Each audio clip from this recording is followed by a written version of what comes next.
Have you ever felt like you were in a race against time, trying to find the quickest, easiest path to success? We've all been there, tempted by the promise of a shortcut. Today, I want to share a story with you. A story about a young man named Leo who learned a powerful lesson, one that might just change the way you see your own journey. Leo was full of ambition, his eyes sparkling with dreams of making it big in the bustling city. He was convinced that somewhere out there, a secret formula to instant success was waiting just for him. His grandfather, Arthur, a man whose hands were weathered by years of patient work and whose eyes held the calm wisdom of a long life, often shared a simple piece of advice. One sunny afternoon, as they sat on the porch, Arthur looked at his restless grandson and said, "Leo, remember this, the longest road is often the shortest way home." Leo just smiled and nodded, but the words floated right past him. To him, it sounded like an old-fashioned riddle, something from a bygone era. Longest road, shortest way. It made no sense. Why take the long, winding path when there were highways to the top? He packed his bags, filled with more hope than cash, and hugged his grandfather goodbye. The city, with its glittering lights and promises of fame and fortune, was calling his name. He was going to prove that the old ways were just that old. He was going to find the express lane to his dreams. The city was a whirlwind of energy, a dazzling, chaotic dance of opportunity and illusion. Leo jumped right in, his heart pounding with excitement. He met people who spoke of groundbreaking investments, of digital gold mines, and of overnight success stories. It was intoxicating. He poured his small savings into a cryptocurrency that was guaranteed to triple in a week. He was told it was the fast track, the inside scoop. But within a month, the value plummeted, and his savings vanished like smoke. Undeterred, Leo tried again. He joined a slick marketing startup that promised huge commissions for little effort. It sounded too good to be true, and it was. The company was a house of cards built on empty promises. He worked tirelessly for weeks, only to have the founders disappear, taking his unpaid commissions with them. He felt a sting of betrayal, but he pushed it down. Failure was just a stepping stone, he told himself. He just needed to find the right stone.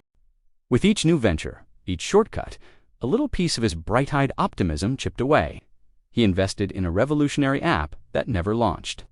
He partnered with a visionary who turned out to be a fraud. Every failure was a quiet echo of his grandfather's voice.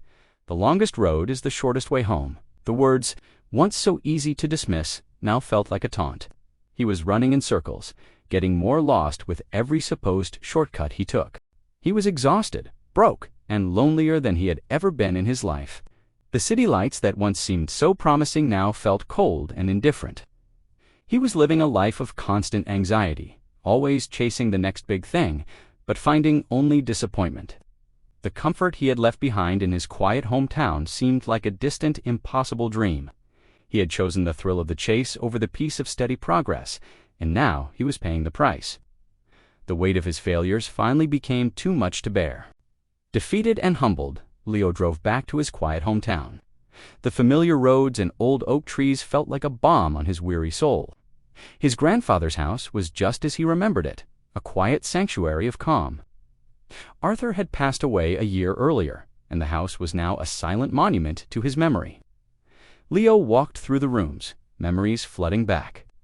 On his grandfather's dusty old writing desk, he found a worn leather journal. He opened it, and the spidery handwriting filled the pages. It was Arthur's story. Leo sat down and began to read. He discovered a side of his grandfather he never knew. Arthur, too, had been a young man full of fire and impatience. He had also chased quick wins. He had started a business that failed spectacularly, losing everything he had. He had trusted the wrong people, taken risky bets, and faced his own moments of despair. Leo's eyes widened as he read about Arthur's struggles, the sleepless nights, the self-doubt, the feeling of being completely and utterly lost. But then, the tone of the journal shifted. After hitting his own rock bottom, Arthur described a profound realization. He wrote, "I finally understood that a strong tree doesn't grow overnight. It needs deep roots, and roots only grow with time, with patience, and by weathering the storms. True success is not a destination you arrive at, but a foundation you build, brick by brick, day by day." Leo read for hours, completely captivated. He learned how his grandfather had started over, not with a grand scheme, but with a small carpentry workshop in his garage. He read about the years of hard work, the slow and steady dedication, the pride in crafting each piece of furniture with his own hands. Arthur hadn't found a shortcut. He had built his own road, a long and winding one, but it was solid, real, and it led him to a life of peace, purpose, and genuine contentment. As Leo closed the journal, tears streamed down his face. For the first time, he truly understood the longest road is the shortest way home. It wasn't a riddle, it was a map. It meant that the path of patient effort, of honest work, of perseverance, that was the only path that truly led to a place of lasting success and inner peace. With a newfound clarity, Leo looked around his grandfather's old workshop. The scent of sawdust and wood polish filled the air. It felt like coming home. He decided to stay. He didn't have a grand business plan or any investors. All he had were his 2 hands and the lessons from his grandfather's journal. He started small, just as Arthur had. He began restoring old furniture, pieces that others had discarded. He spent hours sanding, staining, and repairing, pouring all his focus and energy into the craft. His first few months were tough. He made very little money, and progress was slow. There were days when the old urge to find a faster way would creep back in, but this time he recognized it for what it was: distraction. He would pick up the journal, read a few pages, and remind himself of the value of the long road. He found a strange new joy in the process itself: the satisfaction of seeing a broken chair become beautiful again, the pride in a job well done. These were rewards that no get-rich-quick scheme could ever offer. Slowly, word of his craftsmanship began to spread through the town. People admired his attention to detail, his honesty, and the heart he put into his work. His small restoration project grew into a custom furniture business. He didn't become a millionaire overnight. There were no flashy headlines about his success, but his business grew, steadily and surely, like a well-tended tree. Our final look at Leo is years later. He's standing in his own bustling workshop, a team of apprentices sanding and sawing around him. He's not the frantic, anxious young man who chased illusions in the city. He is calm, confident, and content. His success is not just in his thriving business, but in the peace he has found. He built his life brick by brick, just like his grandfather taught him. He learned that real courage isn't about taking risky shortcuts.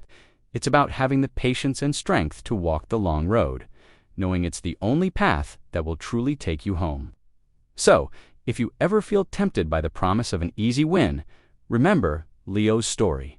The most meaningful journeys are rarely the shortest. Embrace the process, trust in your own steady effort, and have the courage to build your own road. Thanks for watching, and if this story resonated with you, don't forget to like, subscribe, and share your own journey in the comments below. See you next time.